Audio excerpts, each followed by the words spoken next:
First, you have some time to look at questions 1 to 4.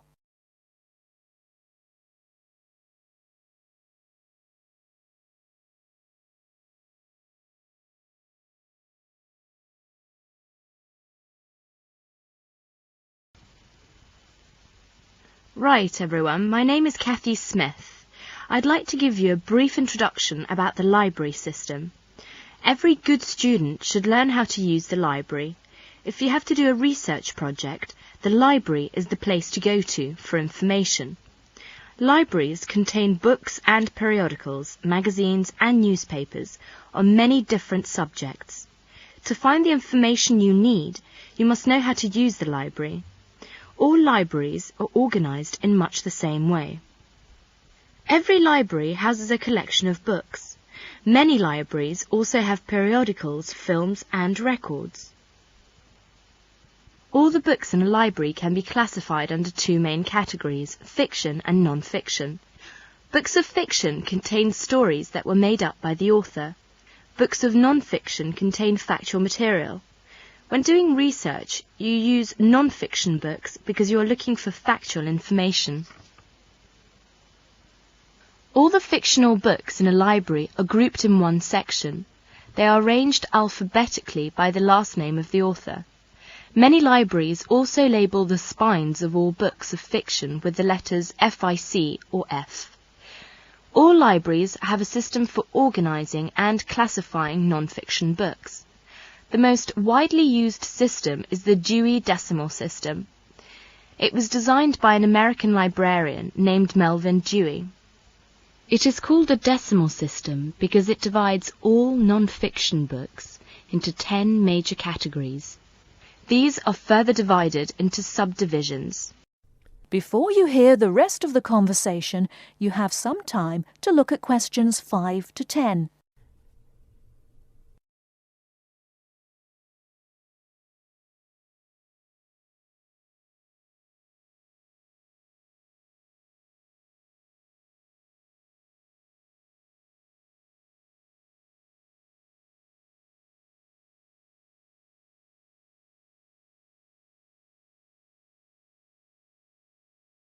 Now listen and answer questions 5 to 10. For example, all science books are numbered from 500 through 599. Each different field of science has a number within the 500 category.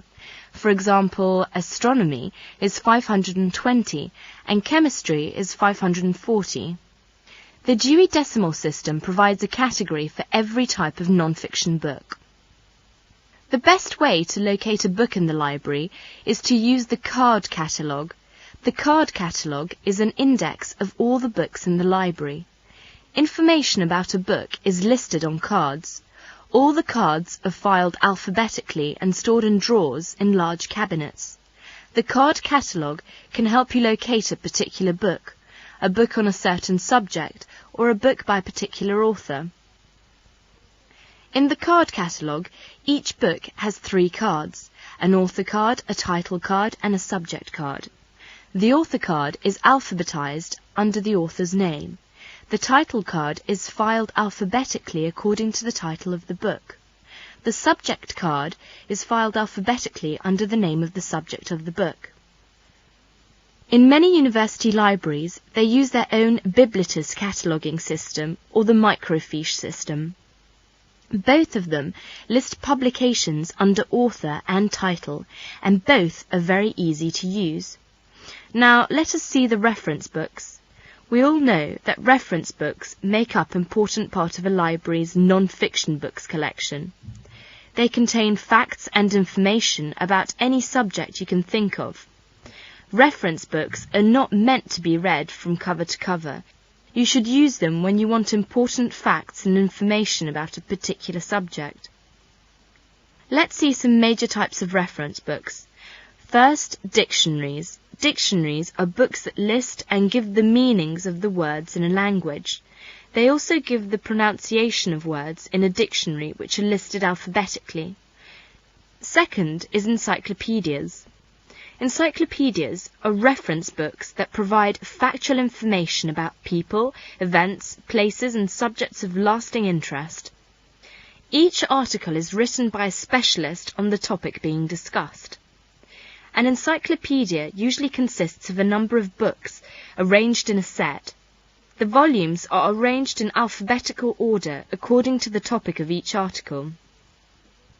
Letters are stamped on the spine of each volume to indicate the alphabetical rang of the topics in each volume. For instance, if you wanted to find information about the moon, you would look in volume 8 of the encyclopedia pictured here. Next is atlases. An atlas is a book of maps. It may contain many different kinds of maps. The maps in an atlas are often arranged alphabetically by country or continent. Almanacs are also a type of reference books. An almanac is a book that contains recent statistics and summaries of information on a wide variety of topics. It is published annually.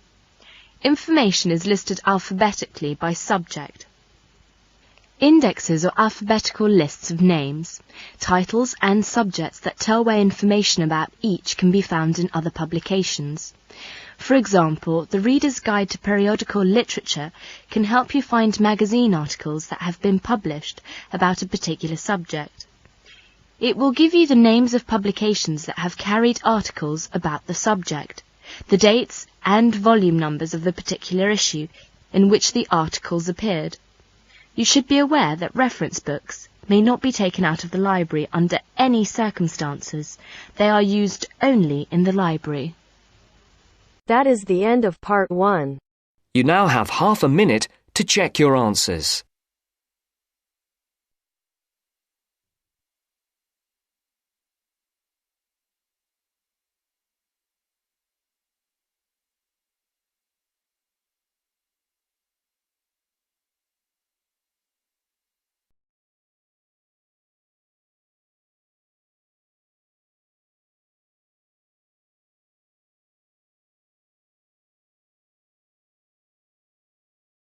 Now turns to part 2. Part 2. You will hear an extract from a talk about the Scottish Highlands. First, you have 30 seconds to look at questions 11 to 18.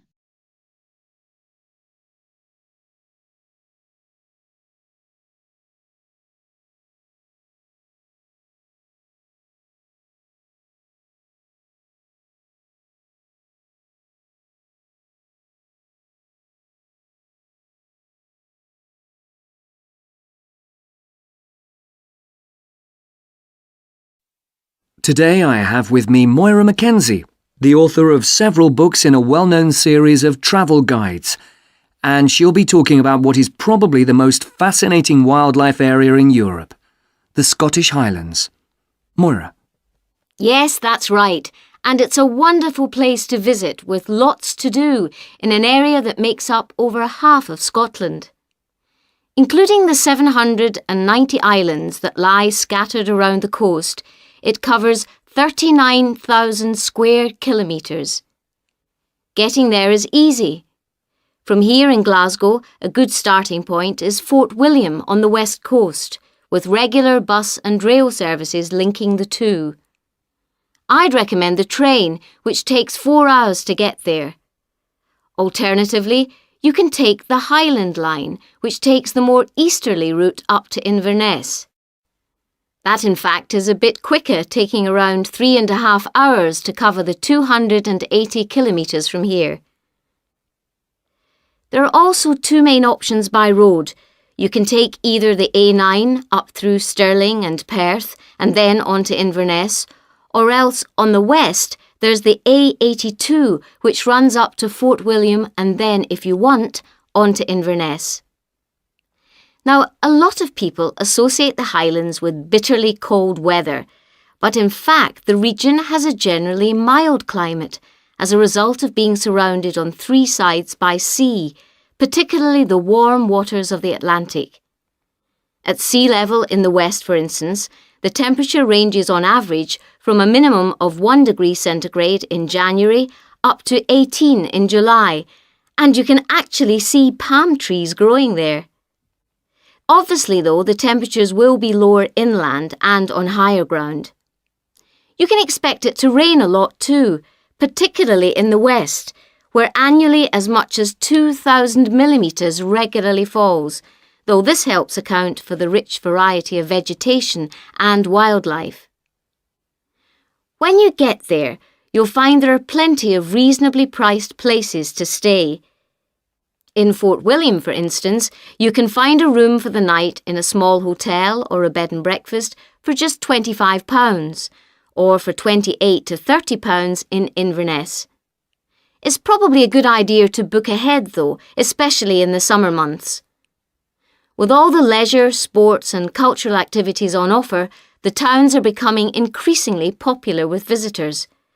For example, accommodation in Inverness won't be at all easy to find this year around the 23rd of July, as that's when the local Highland Games will take place. So, if your aim is to see the countryside, it may be best to stay in a small village.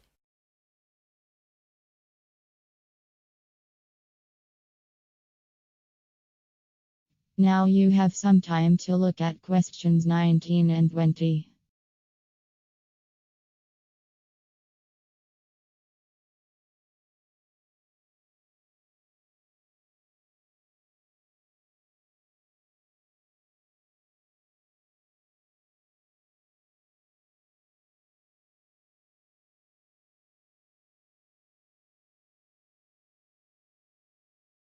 As I mentioned, there's a huge range of wildlife in the Highlands, but for those visiting the area, there are some basic ground rules that are essential if we are to protect it.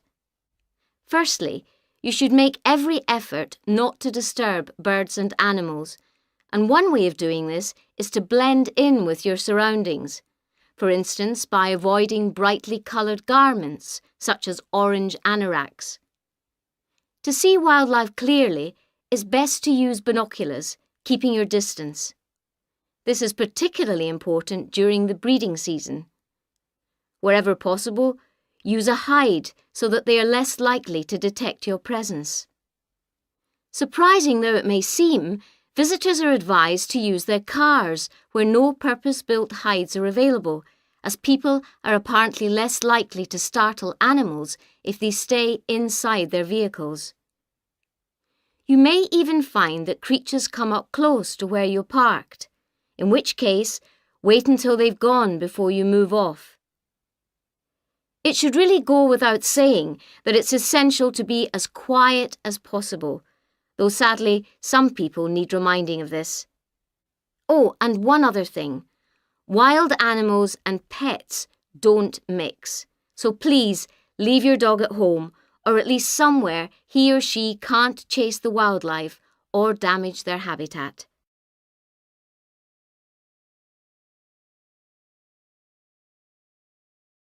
That is the end of part 2.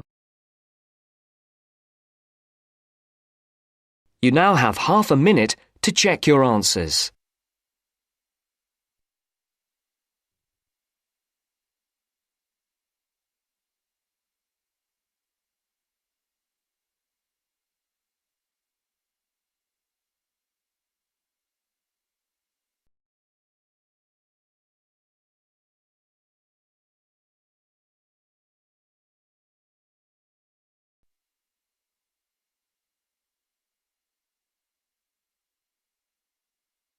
Now turns to part 3.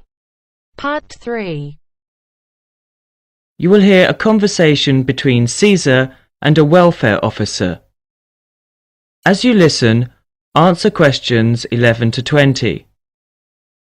First, you have some time to look at questions 21 to 26.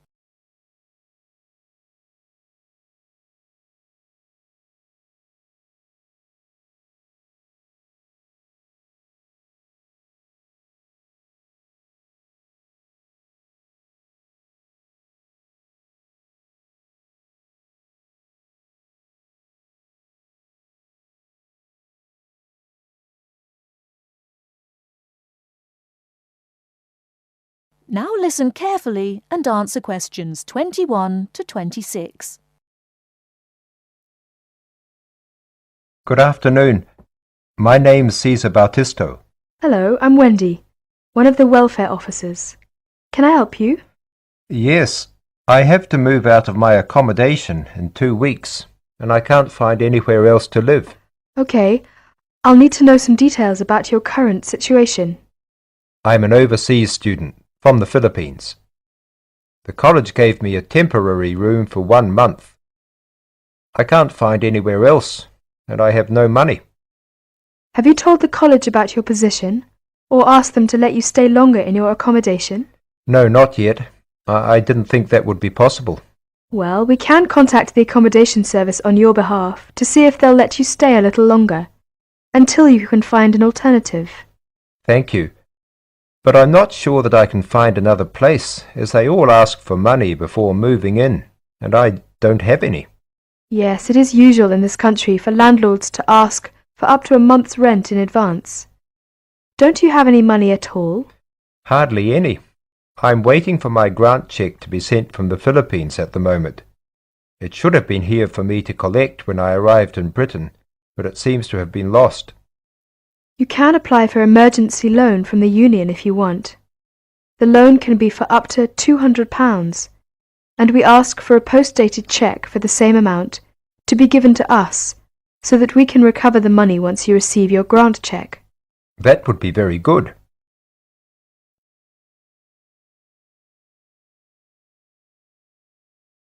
Before you hear the rest of the talk, you have some time to look at questions 27 to 30.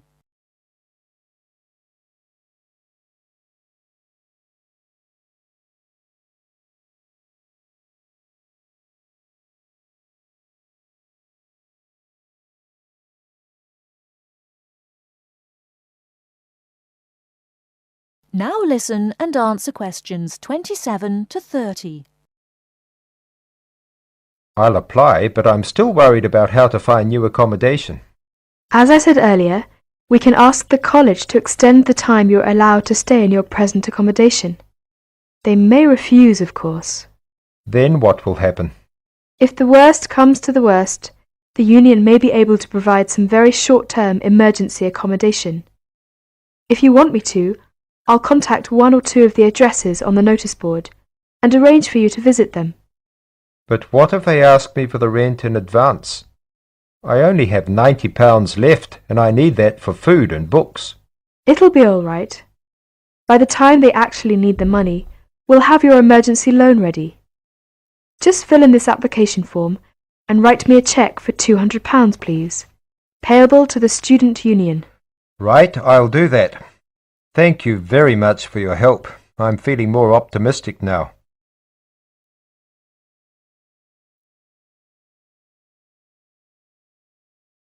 That is the end of part 3. You now have half a minute to check your answers.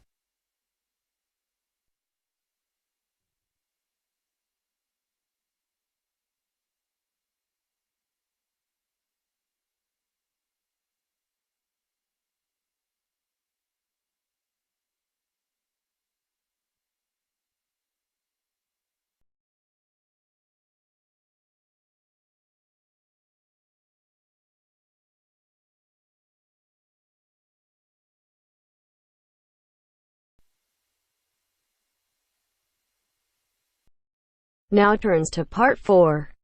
Part 4. You will hear a lecture about the Inuit Eskimos of Alaska and Canada. First, you have some time to look at questions 31 to 40.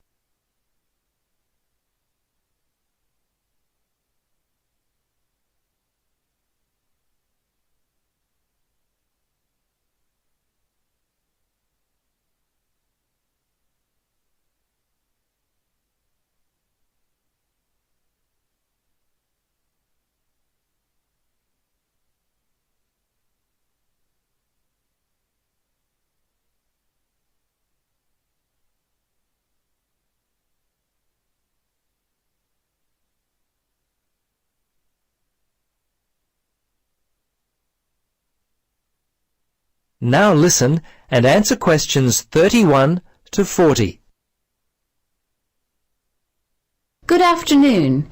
In our lecture today, we will continue our study of people who inhabit the northernmost regions of the world. Our focus will be on the native inhabitants of Alaska and Canada, the Inuit Eskimos. They have been called the native inhabitants, as the Inuit were the people who had most recently migrated across the gap between Alaska and Siberia.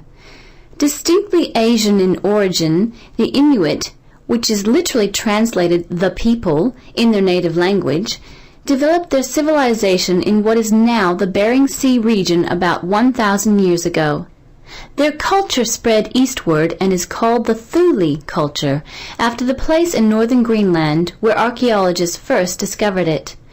The first Europeans to meet Inuit people were Norse settlers in what is now northern Newfoundland, Canada. These settlers lived there for a short time around 1000 AD. Approximately 500 years later, beginning in the 1500s, European whalers, fishing crews, and explorers met many Inuit along the coast of Labrador. Russians and other Europeans first met Alaskan Inuit in the 1700s. 100 years later, in the mid-1800s, whalers began to hunt in the Arctic. Some Inuit were employed by whalers and traded with them during that time. Perhaps one of the most interesting aspects of the Inuit is how they were able to survive and grow in such a harsh Arctic environment. Firstly, and not surprisingly, their homes were well adapted to the freezing conditions. They lived in predominantly two types of housing that would keep them warm. In the cold summer, they would live in tents that were made from the skin of the animals they had hunted for food, and they also traveled in boats. These were called umiaks by the natives. In the winter, they would live in houses made of sod, and when on hunting trips, they would commute by dog sled and build temporary houses made from ice. These igloos, which is the Inuit word for house, were uniquely made with a sharp blade carved out of walrus tusk. They would cut large blocks of hard-packed snow, about 3 meters wide, out of the ground. The blocks would then be used to build a 6-meter dome over a wide, shallow hole. Within 1 or 2 hours, an igloo up to 10 meters in length could be built. It was weatherproof and large enough to house an entire family.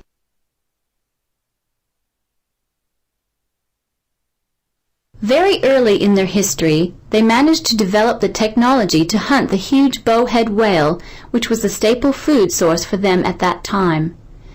They also hunted walruses and seals. On land, they hunted polar bears, moose, and various other game. The harsh environment in which they lived meant that a steady supply of food was often difficult to come by. Therefore, the Inuit were a people constantly on the move, looking for food, which meant that their dwellings had to be easily built and easily dismantled. They inhabited the wide open land and, as such, moved freely around it in search of food. Today, the traditional way of life has basically ended for the Inuit. They live in wooden homes rather than in snow houses, sod houses, or tents. They wear modern clothing instead of animal skin garments. Most Inuit speak English and Russian.